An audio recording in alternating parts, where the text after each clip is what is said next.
Olá, estamos de volta no nosso estudo do sábado, 22 de maio de 2021, capítulo 6 do livro 3º, As Leis Morais. Estamos estudando a lei de destruição e estamos agora no item 2, flagelos destruidores, questão 740.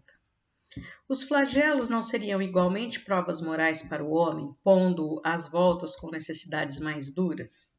Ih, tá vendo? Já queimei a largada.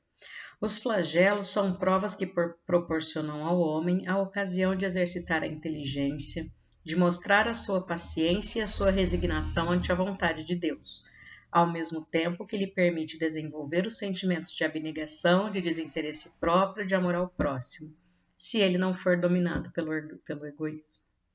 Se a gente pegar essa resposta, então, e passar para os nossos dias, para a situação em que estamos vivendo, temos aqui uma receitinha de como temos que do que temos que fazer, né? Exercitar nossa paciência, nossa abnegação, né? Desenvolver esse interesse pelo próximo, auxiliar no que a gente for capaz, né? Para que a gente possa aproveitar bem essa oportunidade.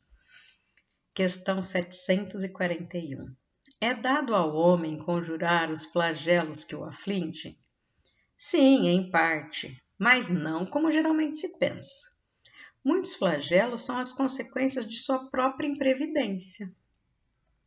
À medida que ele adquire conhecimentos e experiências, pode conjurá-los, quer dizer, preveni-los, se souber pesquisar-lhes as causas.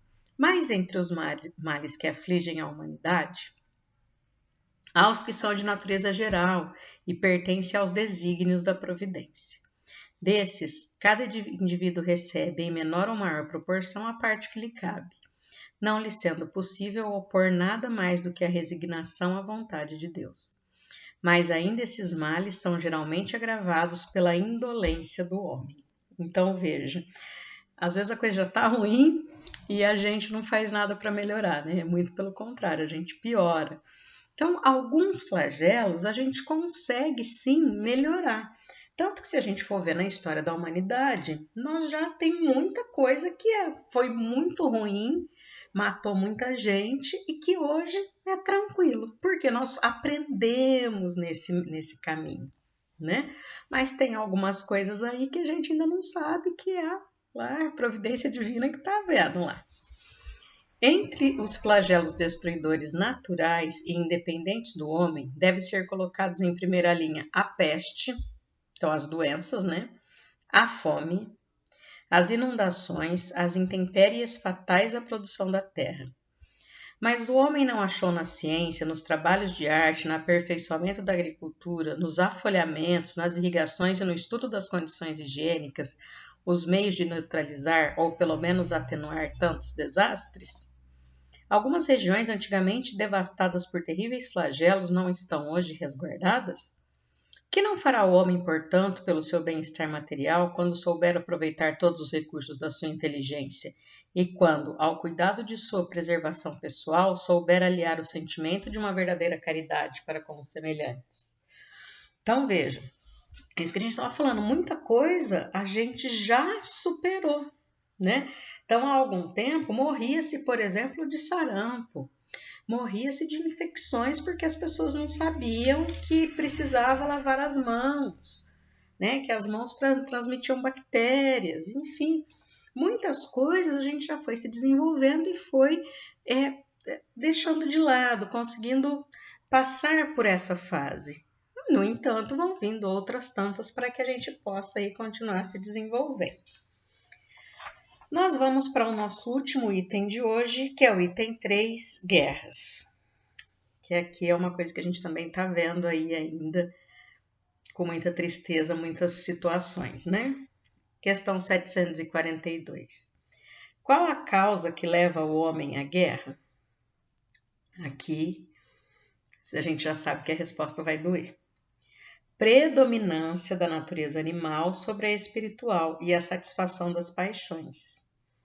Então, não tem nada de sentimento bom nisso, né? No estado de barbárie, os povos só conhecem o direito do mais forte e é por isso que a guerra para eles é um estado normal. À medida que o homem progride, ela se torna menos frequente, porque ele evita suas causas e, quando ela se faz necessária, ele sabe adicionar-lhe humanidade, né? Então, quando estivermos mais evoluídos e entendermos o outro, apesar de fazermos a guerra, tornaremos ela mais humana. A guerra desaparecerá um dia da face da terra? Essa é uma boa resposta. Sim, quando os homens compreenderem a justiça e praticarem a lei de Deus. Então todos os povos serão irmãos. É boa, mas nos mostra o tamanho da responsabilidade que a gente tem, né?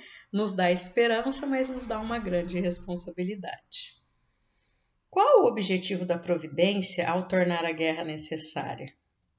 A liberdade, então a liberdade de ação das pessoas e o progresso, né? Porque apesar de tudo, nós temos aí muito progresso quando as pessoas estão guerreando.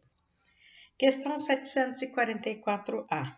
Se a guerra deve ter como efeito conduzir à liberdade, como se explica que ela geralmente tenha por fim e por resultado a escravização? Então, hoje a gente não vê tanto isso, né? Mas durante a maior parte da história da humanidade, os povos que venciam a guerra escravizavam aqueles que tinham sido perdedores, né? E olha a resposta: escravização momentânea para sovar os povos a fim de fazê-los andar mais depressa. Então, tudo concorre para o progresso, tudo ajuda a melhorar a situação das pessoas, desde que elas saibam aproveitar as oportunidades, que elas consigam ver sempre uma coisa boa, mesmo numa situação mais complicada. Nossa última questão de hoje, 745. E essa nós vamos terminar o estudo aí com uma cacetadinha. Que pensar daquele que suscita a guerra em seu proveito? Quer dizer, aquele que foi lá e ajudou a fazer a guerra, né? Esse é o verdadeiro culpado e necessitará de muitas existências para expiar todos os assassínios de que foi causa, porque responderá por cada homem cuja morte tenha causado, para satisfazer a sua ambição. Então veja, olha só a responsabilidade dessas pessoas que promovem a guerra, né? A responsabilidade deles é sobre cada morte que decorreu desta guerra. É uma responsabilidade imensa, né? É uma coisa que é para a gente pensar muito. E para a gente encerrar, me dói um pouco essa questão da guerra ainda. Para a gente encerrar a nossa parte hoje do estudo, só para a gente entender, então, ficar muito clara a questão da lei de destruição, ela é uma lei natural e o objetivo dela é fazer com que as coisas se transformem e se transformem para melhor, né? Para que as pessoas possam mostrar o seu melhor lado, para que a natureza possa se transformar, se revitalizar. Temos aí inúmeros exemplos, né, de grandes catástrofes das quais as pessoas saíram muito bem. Então, se a gente, só para dar um exemplo, o Japão foi destruído por duas bombas nucleares, né? E tornou-se um dos países aí mais desenvolvidos aí em muito pouco tempo, né?